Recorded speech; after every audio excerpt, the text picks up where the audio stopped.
नमस्कार आरे classes number चेनेलटो সকলোকে আকবাৰ স্বাগতম জনাইছোঁ। আজি এই ভিডিঅ'ত ক্লাছ 10 সোশ্যাল সায়েন্সৰ হিষ্টৰী চেপ্টাৰ 1 কেইটামান এমচিকিউৰ ওপৰত আলোচনা কৰিম। তোমালোকৰ হিষ্টৰী চেপ্টাৰ 1 এমচিকিউৰ ওপৰত এটো হ'ল সেকেন্ড ভিডিঅ'।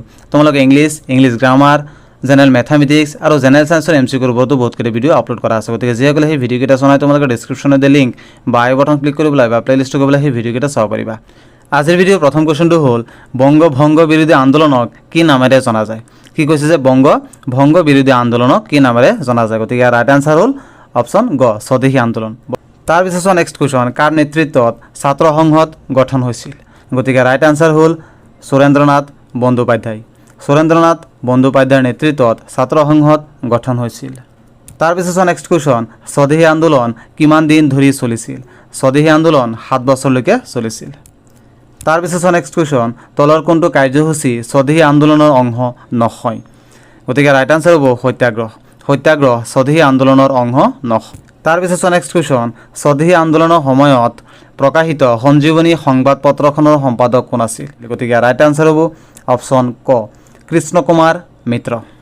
তাৰ পিছত নেক্সট কোৱেশ্চন স্বদেশী আন্দোলনৰ সময়ত প্ৰকাশিত সুপ্ৰভাত সংবাদপত্ৰখনৰ সম্পাদক কোন আছিল?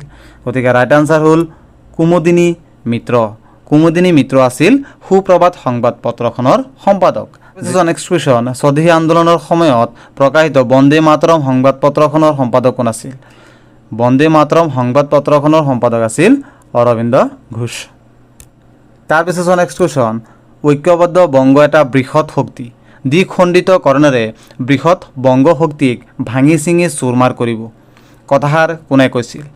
গতিকে ৰাইট আনসাৰ হ'ল হাৱাৰ্ড ৰিজলিয়ে কৈছিলে। তাৰপিছত নেক্সট কুৱেশ্চন ঐক্যবদ্ধ বংগ এটা বৃহৎ শক্তি দ্বিখণ্ডিতকৰণেৰে বৃহৎ বংগ শক্তিক ভাঙি চিঙি চুৰমাৰ কৰিব কথাষাৰ কাক কৈছিলে? আগৰ কুৱেশ্চনত আছিলে কথাষাৰ কোনে কৈছিলে, এতিয়া কৈ আছে এই কথাষাৰ কাক কোৱা হৈছিলে? গতিকে ৰাইট আনসাৰ হ'ব অপশন ক লৰ্ড কাৰ্জনক কোৱা হৈছিলে। কোনে কৈছিলে? হাৱাৰ্ড ৰিজলিয়ে লৰ্ড কাৰ্জনক কৈছিলে। গতিকে আজিৰ ভিডিঅ'ত এইকেইটা এমচিকিউৰ ওপৰত আলোচনা কৰিছোঁ। যদি তোমালোকৰ এই ভিডিঅ'টো চাই ভাল লাগিছে লাইক কৰিবা, কমেণ্ট কৰিবা আৰু তোমালোকৰ বন্ধুবৰ্গৰ সৈতে যিমান পাৰে সিমান ভিডিঅ'টো শ্বেয়াৰ কৰিবা আৰু আগলৈ এনেকুৱা ধৰণৰ ভিডিঅ' পাই থাকিবলৈ আৰু এই ক্লাছেছ আমাৰ চেনেলটো ছাবস্ক্ৰাইব কৰিবলৈ নাপাহৰিবা।